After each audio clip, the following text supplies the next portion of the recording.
Capítulo 20. A riqueza do céu. Os que estão, de forma egoísta, retendo seus recursos, não deverão surpreender-se se a mão de Deus espalhar. O que deveria haver sido dedicado ao progresso do trabalho e da causa de Deus, mas foi retido, poderá ser confiado a um filho imprudente, e ele poderá esbanjá-lo. Um cavalo magnífico, orgulho de um coração fútil, pode ser encontrado morto na estrebaria. Ocasionalmente pode morrer uma vaca. Poderá ocorrer perda de frutas ou outras culturas. O Senhor poderá espalhar os recursos que confiou aos seus administradores, caso se recusem a usá-lo para sua glória. Eu vi que alguns poderão não sofrer nenhum desses prejuízos que lhes façam lembrar as negligências do dever, mas seu caso poderá ser o mais sem esperança. Jesus advertiu seu povo. Tenham cuidado e não se deixe dominar por qualquer tipo de avareza, porque a vida de uma pessoa não consiste na abundância dos bens que ela tem. E Jesus lhe contou ainda uma parábola dizendo: o campo de um homem rico produziu com abundância. Então ele começou a pensar: que farei, pois não tenho onde armazenar minha colheita? Até que disse: já sei. Destruirei os meus celeiros, construirei outros maiores, e aí armazenarei todo o meu produto e todos os meus bens. Então direi à minha alma: você tem em depósito muitos bens para muitos anos. Descanse, coma, beba e aproveite a vida. Mas Deus lhe disse: louco, esta noite lhe pedirão a sua alma. E o que você tem preparado, para quem será? Assim é o que ajunta recursos para si mesmo, mas não é rico para com Deus. A seguir, Jesus se dirigiu aos seus discípulos, dizendo: por isso digo a vocês, não se preocupem com a sua vida, quanto ao que irão comer, nem com o corpo, quanto ao que irão vestir. Lucas 12, 15 e 22. Essas advertências são dadas para benefício de todos. Eles atenderão aos conselhos dados?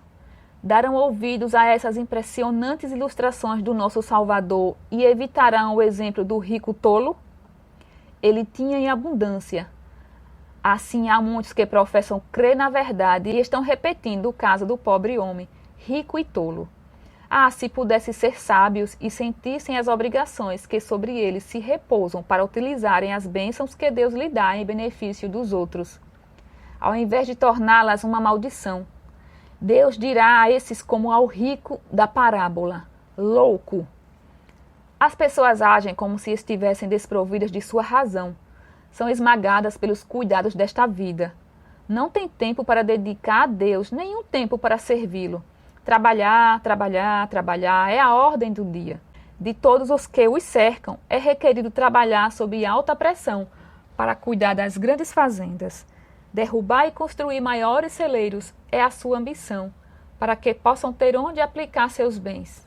No entanto, essas pessoas que estão curvadas com o peso de suas riquezas passam por seguidores de Cristo. Têm o nome de crentes na breve volta de Cristo, na proximidade do fim de todas as coisas. Todavia, não possuem espírito de sacrifício algum. Estão mergulhando cada vez mais profundamente no mundo. Dedicam apenas pouco tempo ao estudo da palavra da vida, à meditação e oração, e não concedem aos de sua família ou aos seus servos esse privilégio. Entretanto, professam crer que este mundo não é seu lar, que são simplesmente peregrinos e estrangeiros sobre a terra, em preparativos de mudança para um lugar melhor. Seu exemplo e influência é maldição à causa de Deus. Tremenda hipocrisia caracteriza a vida desses cristãos professos.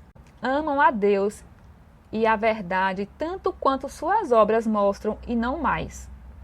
Um homem procederá de acordo com toda a fé que possui. Pelos seus frutos vocês os conhecerão. Mateus 7,16. O coração está onde o tesouro se encontra. Seu tesouro está na terra e seu coração e interesses ali também. Meus irmãos, qual é o proveito se alguém disser que tem fé, mas não tiver obras? Será que essa fé pode salvá-los? Assim também, a fé, se não tiver obras, por si só está morta. Tiago 2, 14, 17. Quando aqueles que declaram ter fé mostrarem que sua vida é coerente com a fé professada, Então veremos um poder auxiliando na apresentação da verdade. Um poder que convencerá o pecador e atrairá corações a Cristo. Uma fé coerente é rara entre os ricos. Fé genuína, amparada por obras, raramente é encontrada. Mas todos os que possuem serão homens a quem não faltará influência. Serão imitadores de Cristo e possuirão aquela desinteressada benevolência, aquele interesse na obra de salvar pessoas que ele demonstrou. Os seguidores de Cristo devem avaliar as pessoas como ele as avaliou.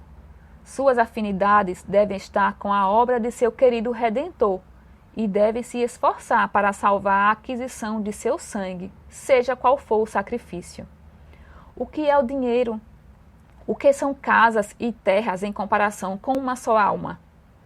Cristo fez um sacrifício pleno e completo, um sacrifício suficiente para salvar filho e filha de Adão, que mostre arrependimento a Deus por haver transgredido sua lei e manifeste fé em nosso Senhor Jesus Cristo. Contudo, apesar de o sacrifício ter sido amplo, poucos consentem com uma vida de obediência para que possam ter essa grande salvação. Poucos estão dispostos a imitar suas surpreendentes privações e suportar seus sofrimentos e perseguições e a participar de sua fatigante labuta para conduzir outros à luz. Mas poucos seguirão seu exemplo em fervorosa e constante oração a Deus por força para suportar as provações desta vida e cumprir os deveres diários. Cristo é o capitão de nossa salvação e, pelos próprios sofrimentos e sacrifício, ele deu um exemplo para todos os seus seguidores de que vigilância, oração e perseverante esforço seriam necessários da parte deles, se quiserem apresentar devidamente o amor que habitava em seu coração pela decaída humanidade. Pessoas de posses estão morrendo espiritualmente por causa da negligência do uso de recursos que Deus colocou em suas mãos para ajudar a salvar os semelhantes. Algumas vezes, levantam-se e resolvem que farão para si amigos com a riqueza injusta, para que, finalmente, quando a riqueza faltar, sejam recebidos nos tabernáculos eternos. Lucas 16, 9. Seus esforços, nesse sentido, não são completos. Eles começam, mas por não estarem vigorosa e completamente empenhados na obra, fracassam. Não são ricos em boas obras. Enquanto mantêm seu amor e apego aos tesouros terrestres, Satanás os domina. Uma atraente perspectiva pode se representar para investimento em direitos de patentes ou algum outro suposto empreendimento brilhante, ao redor dos quais Satanás lança um encantamento. A possibilidade de ganhar mais dinheiro de forma rápida e fácil os fascina. Eles raciocinam que, embora tenham resolvido depositar esse dinheiro no tesouro do Senhor, irão usá-lo agora e o multiplicarão, dando depois uma grande soma à causa. Eles não veem possibilidades de fracasso, mas os recursos escapam de suas mãos e eles logo aprendem para seu pesar que cometeram um erro. Suas brilhantes perspectivas se desvaneceram. As expectativas não se realizaram. Foram enganados. Satanás os venceu. Ele foi mais astuto que eles e trabalhou para que os recursos fossem postos em suas fileiras, privando assim a causa de Deus daquilo que deveria ter sido usado para expandir a verdade e salvar almas pelas quais Cristo morreu. Eles perderam tudo quanto investiram e roubaram a Deus daquilo que ele poderia ter dedicado. Aqueles a quem tem sido confiado um único talento se desculpam porque não receberam muitos talentos como os outros. Como o administrador infiel esconde o único talento na terra, estão temerosos de devolver o que Deus lhes confiou. Empenham-se em empreendimentos mundanos, mas investem pouco, se é que investem na causa de Deus. Esperam que aqueles que receberam muitos talentos assumam as responsabilidades da obra, enquanto sentem que não são responsáveis por seu progresso e sucesso. Quando o mestre vier para ajustar contas com seus servos, os servos tolos reconhecerão com perplexidade, sabendo que o Senhor é um homem severo, que colhe onde não plantou e ajunta onde não espalhou. Fiquei com medo. Mas medo de quê? de que o Senhor reivindicasse alguma porção do pequeno talento que lhe foi confiado e escondia o seu talento na terra. Aqui está o que é seu. Mateus 25, 24 e 25. Seu Senhor responderá: servo mau e preguiçoso. Você sabia que eu colho onde não plantei e ajunto onde não espalhei? Então você devia ter entregado o meu dinheiro aos banqueiros, e eu, ao voltar, receberia com juros o que é meu. Portanto, tirem dele o talento e deem ao que tem 10, porque a todo o que tem, mais será dado, e terá em abundância. Mas o que não tem, até o que tem lhe será tirado. Quanto ao servo inútil, lancem-no para fora, nas trevas. Ali haverá choro e ranger de dentes. Mateus 26, 30. Muitos que possuem pouco dos bens deste mundo são representados pelo homem com um talento. Eles temem confiar em Deus. Receiam que ele peça alguma coisa que eles reivindicam como sua. Escondem seu talento na terra, temendo investi-lo em qualquer lugar para não serem chamados a devolver os rendimentos a Deus. Em vez de pôr o talento nas mãos dos banqueiros, como Deus pedira, eles o enterraram ou esconderam, onde nem Deus nem seres humanos pudessem ser beneficiados por ele. Muitos que professam amar a verdade estão procedendo de igual modo. Estão enganando o próprio coração, pois Satanás os cegou. Roubando a Deus, furtam mais a si mesmos. Por causa de sua cobiça e de seu coração incrédulo, privam-se do tesouro celestial, porque têm apenas um talento, temem confiá-lo a Deus e então o escondem na terra. Assim, se sentem aliviados de sua responsabilidade.